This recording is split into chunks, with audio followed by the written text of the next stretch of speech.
Hello everyone, RS academy में आप सभी का स्वागत है। मैं अनुज मिश्रा आप लोगों को फंडामेंटल्स ऑफ मैकेनिकल इंजीनियरिंग पढ़ा रहा हूं। आज हम लोग यूनिट 5 का लेक्चर नंबर 5 देखने जा रहे हैं। आज की क्लास में हम देखने वाले हैं measurement of force and measurement of torque. Measurement of force and measurement of torque से हमें सिर्फ एक टॉपिक पढ़ना है। मेजरमेंट ऑफ फोर्स है प्रूविंग रिंग और मेजरमेंट ऑफ टॉर्क से प्रोनी ब्रेक डायनमोमीटर। इसके अलावा मुझे कुछ भी नहीं पढ़ना है। हमारा जो सिलेबस पहले हुआ करता था fundamentals of mechanical engineering and mechatronics, वहां पे नंबर ऑफ टॉपिक थोड़े से अलग थे। यहाँ पे नंबर ऑफ टॉपिक बहुत ज्यादा लिमिटेड है। क्यों? क्योंकि यहाँ पे मेजरमेंट और मैकाट्रॉनिक्स के साथ साथ काइनेमेटिक्स चेन ये सब चीजें ऐड कर दी गई हैं। तो इन सभी चीजों को हमें पहले की तरह नहीं पढ़ना है, सिर्फ नए सिलेबस के अकॉर्डिंग जो जो टॉपिक है सिर्फ वही पढ़ना है। तो चलिए आज की क्लास हम स्टार्ट करते हैं। आज की क्लास में जो सबसे पहला हमारे पास टॉपिक है वो है measurement of force. Measurement of force में हमें क्या पढ़ना है? Proving ring. जैसा कि यूनिट फर्स्ट में मैंने आपको बता दिया फोर्स क्या है, तो ये फोर्स मेजर कैसे कर सकते हैं। इस फोर्स को मेजर करने के लिए कोई डिवाइस है? बिल्कुल डिवाइस है, और हमारे सिलेबस में भी एक डिवाइस का नाम मेंशन है, उसका नाम है proving ring. Proving ring basically एक क्या है? डिवाइस है जिसमें क्या है कि डायमीटर है, और डायमीटर ये जो डायमीटर है ये कैसा है? इलास्टिक कह सकते हैं हम, थोड़े से इलास्टिक डायमीटर है। ये जो रिंग है इलास्टिक है, तो ये डायमीटर पे मैंने यहां से फोर्स लगाया और यहां से फोर्स लगाया, जिसकी वजह से डायमीटर चेंज होगा। और डायमीटर जब चेंज होगा ना, तो ये वाइब्रेटिंग रीड है। इस पे आप पेंसिल से टच करें या पेन से टच करेंगे तो ये वाइब्रेट होगा। ये वाइब्रेट होगा तो ये माइक्रोमीटर जो है, ये माइक्रोमीटर का जो व्हील है ये रोटेट होगा। ये रोटेट होगा तो डायल पे चेंज होगा, और उसे मेजर करके, उसे रीड करके फोर्स को मेजर कर सकते हैं। सिर्फ इतना सा हमें पता होना चाहिए, उसके बारे में हम देख सकते हैं। अब देखिए, तीनों ने कहा proving ring is a device which is used to measure the force. ये एक ऐसा डिवाइस है जो कि फोर्स को मेजर करता है। नेक्स्ट बात करें, it consist of N elastic ring. इसमें क्या है? इलास्टिक रिंग है of known diameter with a measuring device located in the center of ring। इसमें एक इलास्टिक रिंग है और उसके अंदर क्या है? हमारे पास सेंटर पे मेजरिंग डिवाइसेस है, जिसमें माइक्रोमीटर हमने लगा रखा है और उसका डायल है। ठीक है, फिर हम कर क्या रहे इसमें? Proving ring can be design to measure either compression, या तो ये सिर्फ कंप्रेशन को मेजर करेगा, या तो ये सिर्फ टेंशन को मेजर करेगा, या फिर समटाइम्स हम ऐसा भी डिजाइन कर सकते हैं कि ये दोनों को मेजर करे, मेजर बोथ। तो ये तीसरा पॉइंट हो गया। नेक्स्ट पॉइंट, प्रूविंग रिंग में जो मेन एलिमेंट्स है, जो मेन कंपोनेंट है वो दो हैं। एक तो रिंग डायमीटर, दूसरा मेजरिंग सिस्टम। दूसरा क्या है? Measuring system. तो ये हमने देखा। अब ये काम कैसे करेगा, इसकी वर्किंग क्या है, तो उसकी हम बातें करते हैं। तो हमने कहा कि forces are applied to the ring through the external bosses. ये हमारे पास दो बोसेस हैं। इस पे हमने क्या किया कि एक्सटर्नल फोर्स F लगाया, सेम यहां पे भी एक्सटर्नल फोर्स F लगाया। कंप्रेस कर रहे हैं, अभी हम कंप्रेशंस की बात कर रहे हैं। ठीक है, ये फोर्स लगाने की वजह से resulting change in diameter, diameter change हो गया, और जिसकी वजह से deflections of the ring is measured with a micrometer screw. ये हमने देखा कि माइक्रोमीटर का व्हील है, इस पे स्क्रू बना हुआ है, उस पे रीडिंग है, उस रीडिंग की हेल्प से हम क्या कर लेंगे? मेजर कर लेंगे। ठीक है, and the vibrating the read mounted diametrically with in the ring. Actually में होगा क्या कि जैसे ही फोर्स आप लगाएंगे ना, फोर्स लगाने के बाद ये क्या होगा? डायमीटर चेंज होगा, और ये जो वाइब्रेटिंग रीड है उस पर एक पेंसिल से या पेन से टच करेंगे तो वो वाइब्रेट होगा। ये वाइब्रेट होगा तो ये माइक्रोमीटर की व्हील को रोटेट कराएगा। वो रोटेट होगा तो उसके डायल पे नंबर चेंज होंगे, उन्हीं नंबर को हम पढ़ लेंगे तो हमारा फोर्स मेजरमेंट हो जाएगा। तो हमने कहा to read the diameter of ring the vibrating reed is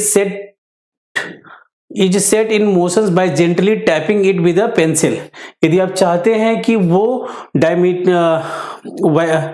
यदि आप चाहते हैं कि वो उसे रीड करें तो आप क्या करेंगे? वाइब्रेटिंग रीड को थोड़ा सा टच करना पड़ेगा किसी पेंसिल से, उसे मोशन में लाने के लिए। ठीक है, at this point screw is generally turned until it touches the plate and stop it from vibrating. जब तक ये इस प्लेट को टच नहीं करेगा तब तक ये स्टॉप नहीं होगा, तब तक वो रोटेट होता रहेगा। जैसे ही वो टच कर लेगा तो वो क्या हो जाएगा? स्टॉप हो जाएगा। जब वाइब्रेशन स्टॉप हो जाएगा ना, तो number on the dial will show exactly how much force was used on the ring.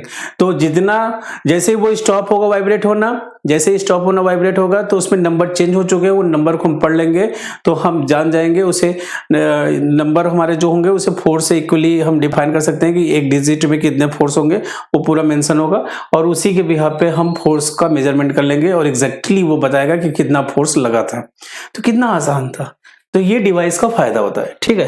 तो अब हमारे पास नेक्स्ट जो है वो है मेजरमेंट ऑफ टॉर्क। टॉर्क को मेजर करने के लिए जो डिवाइस यूज होता है वो है डायनमोमीटर। डायनमोमीटर बेसिकली एक डिवाइस है जो कि मेजर कर सकता है टॉर्क, उसके साथ साथ स्पीड को भी, स्पीड नहीं रोटेशनल स्पीड को मेजर कर सकता है, या फिर आप कहेंगे कि रोटेशन पर सेकेंड, जैसे आपने आरपीएस सुना होगा, आरपीएम सुना होगा, तो ये डायनमोमीटर की हेल्प से मेजर कर सकते हैं। तो torque and power transmitted by A shaft, कोई भी शाफ्ट है, जैसे हमारे कार की शाफ्ट है या फिर कोई भी इंजन का शाफ्ट है, is measured by a device is known as dynamometer. जिस डिवाइस से हम मेजर करते हैं उसे हम क्या बोलते हैं? Dynamometer.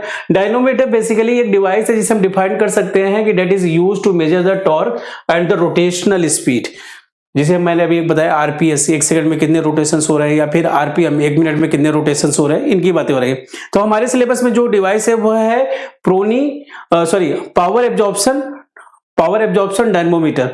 Power absorption dynamometer actually measure करता है पावर को एब्जॉर्ब करके, absorb the power output of the engine to which they are coupled. जिस इंजन से उसे कपल कर दिया जाएगा उसके पावर को एब्जॉर्ब कर लेगा, वो पावर क्या करेगा? उसको डेसिपेट कर देगा in the form of heat. हम कहेंगे the power absorb is usually dissipated as heat by some means, किसी भी तरह से उसे हीट के फॉर्म में डेसिपेट कर देगा, मतलब रिजेक्ट कर देगा। एग्जांपल की बात करें पावर एब्जॉर्प्शन डायनमोमीटर का, तो पावर एब्जॉर्प्शन डायनमोमीटर का जो एग्जांपल है प्रोनी ब्रेक डायनमोमीटर, जो कि हमें पढ़ना है, रोप ब्रेक डायनमोमीटर है, एडी करंट डायनमोमीटर है, हाइड्रोलिक डायनमोमीटर है। तो हमारे सिलेबस में जो है वो क्या है? प्रोनी ब्रेक डायनमोमीटर। तो हम इसकी बातें आगे करते हैं कि ये कैसे वर्क करेगा, ठीक है। तो प्रोनी ब्रेक डायनमोमीटर की मैं बात करूं तो प्रोनी ब्रेक डायनमोमीटर एक पावर एब्जॉर्प्शन टाइप डायनमोमीटर है जिसमें बेसिकली वुडन ब्लॉक होते हैं। क्या होते हैं? वुडन ब्लॉक होते हैं। ये आपने देखा, ये एक वुडन ब्लॉक है, ये एक दूसरा वुडन ब्लॉक है। इस वुडन ब्लॉक के अंदर क्या है ना, इस वुडन ब्लॉक के अंदर आप देखेंगे तो एक शाफ्ट है जो कि क्या कर रही है? रोटेट हो रहा है ये शाफ्ट, और इस शाफ्ट को हमने नट और बोल्ट की हेल्प से टाइट कर रखा है। तो ये बोल्ट है, ये नट है, और इनके बीच में क्या लगा रखा है? हेलिकल स्प्रिंग लगा रखा है। ये लीवर है, इधर हमने काउंटर वेट लगाया है, और इधर क्या लगा रखा है? वेट लगा रखा है। अब ये शाफ्ट रोटेट हो रहा है, जब हम इसे टाइट करेंगे तो धीरे धीरे ये इसको टाइट करता चला जाएगा। एक ऐसी कंडीशन आएगा कि इसे रोटेट होने से रोक देगा, स्टॉप कर देगा। तो वो जो कंडीशन होगा ना, उस कंडीशन में हमने कितना लोड लगाया और इस डिस्टेंस को निकाल लेंगे तो हमारा क्या आ जाएगा? टॉर्क आ जाएगा, ठीक है। Same, it is a simplest form of absorption type dynamometer. It has 2 wooden blocks that are placed on a pulley which is fixed on the shaft of the engine whose power is to be measured। ये जो बीच में shaft है ना,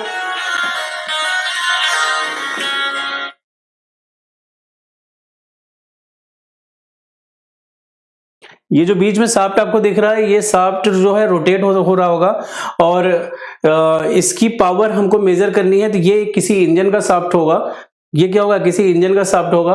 तो engine का shaft जो है wooden block के बीच में है, और वुडन ब्लॉक जब हम टाइट करेंगे, वुडन ब्लॉक की हेल्प से टाइट करेंगे तो ये शाफ्ट जो है रुक जाएगा। तो हम कहेंगे wooden blocks are clamped together with the 2 sets of bolt and nut. ये 2 सेट है, एक नट, 2 नट और 2 bolt. To control the speed of pulley, the pressure is adjusted over the pulley with the help of helical spring present between the nut and the upper block। तो आपने देखा कि इसके pressure को एडजस्ट करने के लिए हमने क्या यूज किया है? नट यूज किया है, हेलिकल स्प्रिंग यूज किया है, जो कि अब अपर ब्लॉक के और नट के बीच में लगा हुआ है, ठीक है। अब देखिएगा हो क्या रहा है। तो हम क्या कर रहे हैं? To measure the shaft power using the Pronic brake dynamometer, the lever is loaded with the suitable load L। ये जो हमने लोड लगा रखे हैं, ये लोड बढ़ाते जाएंगे, जिसकी वजह से हमारा नट क्या होता जाएगा? टाइट होता जाएगा, और टाइट जैसे जैसे होता जाएगा वैसे वैसे वो शाफ्ट को रोकने लगेगा। शाफ्ट की स्पीड क्या होगी? रिड्यूस होने लगेगी। एक ऐसा कंडीशन आएगा वो स्टॉप हो जाएगा। Such that engine shaft runs at a constant speed and lever is in horizontal position। The movement because of the weight loaded on the outer end of lever balances the movement of the frictional resistance between the pulley and wooden block। The power absorbed during the friction is converted into heat। That's why dynamometer needs to be cooled down often.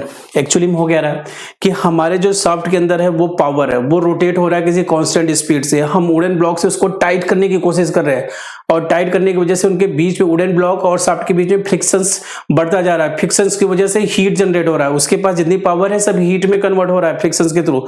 इसीलिए हमें इस break dynamometer को cool करने की जरूरत है। इसीलिए बार बार हमें कूल करने की भी जरूरत है, नहीं तो हो सकता है कि आग भी लग सकता है। Under such working conditions the moment due to load balances the moment due to frictional resistance. ये लोड की वजह से, लगाने की वजह से जो मोमेंट आ रहा है ना, मैंने बताया था मोमेंट क्या होता है, फोर्स इनटू डिस्टेंस। तो ये जो L और X है, L इंटू एक्स, ये जो L इंटू एक्स है ये F इंटू आर, फोर्स जो इस शाफ्ट के ऊपर लग रहा है और उस शाफ्ट का जो रेडियस है F इंटू आर के बराबर होगा। और एक ऐसा कंडीशन आएगा वो उसे रोक देगा। तो हम कहेंगे between the wooden blocks and pulley the torque on the shaft is given by the relations T equal to F into R. T जो है, टॉर्क जो है F इंटू आर के बराबर होगा और F इंटू आर जो है L इंटू एक्स के भी बराबर होगा। यहां से हम कैलकुलेट करके निकाल सकते हैं कि कितना टॉर्क उस शाफ्ट के अंदर है। बस इतनी सी बात अपने लैंग्वेज में लिख सकते हैं। ये कंस्ट्रक्शन हमें याद ही होगा। बीच में एक शाफ्ट लगा दिया, वुडन ब्लॉक एक ऊपर से, एक वुडन ब्लॉक नीचे से, दो बोल्ट लगाया, बोल्ट के ऊपर नट लगा दिया, इधर नट लगा दिया, एक लीवर लगा दिया, लीवर से लोड लगा दिया। और जैसे जैसे लोड बढ़ाते जा रहे हैं वो उसको टाइट करने की कोशिश कर रहा है। एक ऐसा कंडीशन आएगा वो उसे रोक देगा। जब रोक देगा तो हम कहेंगे कितना लोड लगाने पर रुका, वो लोड कितना है, वहां से डिस्टेंस कितनी है उसके सेंटर से, L इंटू एक्स जो है F इंटू आर के बराबर होगा, यही टॉर्क होगा। तो ये हमारे पास प्रोनी ब्रेक डायनामोमीटर था जो कि बहुत ज्यादा आसान था। हमारे सिलेबस में सिर्फ यही दो डिवाइस है, एक फोर्स और टॉर्क के लिए, जो आपको पढ़ना था। तो आज की क्लास के लिए इतना ही। Thank you.